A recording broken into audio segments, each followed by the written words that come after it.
రెడ్డిగా వామ్మో ఖర్చులు double MP అభ్యర్థుల్లో ఎన్నికల బుగులు లీడర్లను కాపాడుకోవడానికి ఓటర్లకు ఇచ్చేందుకు ఎంత ఖర్చు అవుతుందోనని టెన్షన్ ప్రధాన పార్టీల అభ్యర్థికి కనీసం 50 కోట్లు ప్రైమ్ నియోజకవర్గం అయితే 80 కోట్లు కావాల్సిందే వేసవి ఐపీఎల్ సీజన్ కావడంతో ఖర్చు తడిసి మోపెడు 4వ ఫేజ్లో ఎలక్షన్ ఉండడంతో ఆందోళన వ్యక్తం చేస్తా ఉన్నారు రాష్ట్రంలో లోక్సభ ఎన్నికల్లో పోటీ ఒక్క లోక్సభ ఏంది సర్పంచ్ ఎలక్షన్ అయినా కథమే మస్తు సర్పంచ్ ఎలక్షన్ కోట్లనే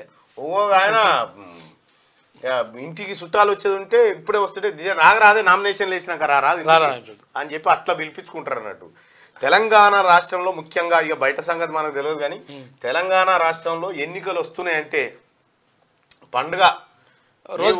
రోజు పిచ్చుకోటర్ తాగేటోళ్ళు కూడా తర్వాత అది వీరు తాగుతాం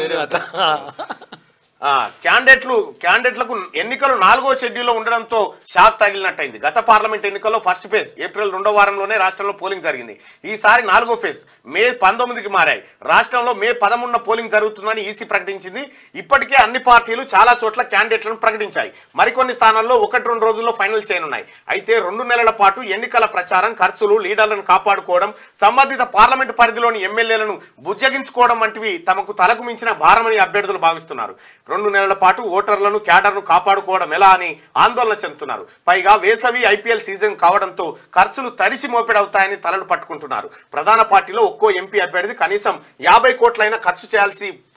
చేయాల్సిన పరిస్థితి ఉందని అంటున్నారు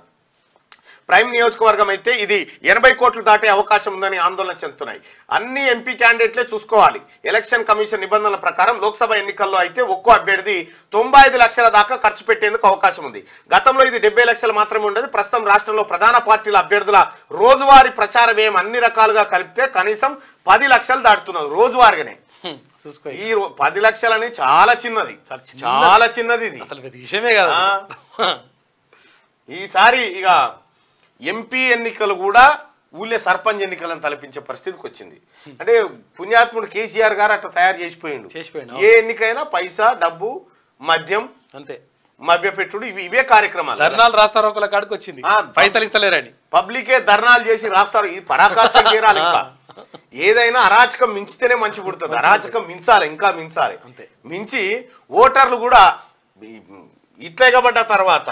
ఏ లీడర్లు ఏం చేస్తారు మళ్ళా ఈ పార్టీలో నిలబడ్డోడు ఈ ముగ్గురు ₹1 వంచకపోయినా వీళ్ళు ఓటేయకుంటూ ఊకోరు మళ్ళా వేస్తారు తిట్టుకుంటూనో పట్టుకుంటూనో పోయి ఇంట్లో పింగల వాడియకపోయా వీడియకపోయా అని తిట్టుకుంటూ పోయి అని లేచి వస్తారు కానీ వట్టిగానైతే ఊకోరు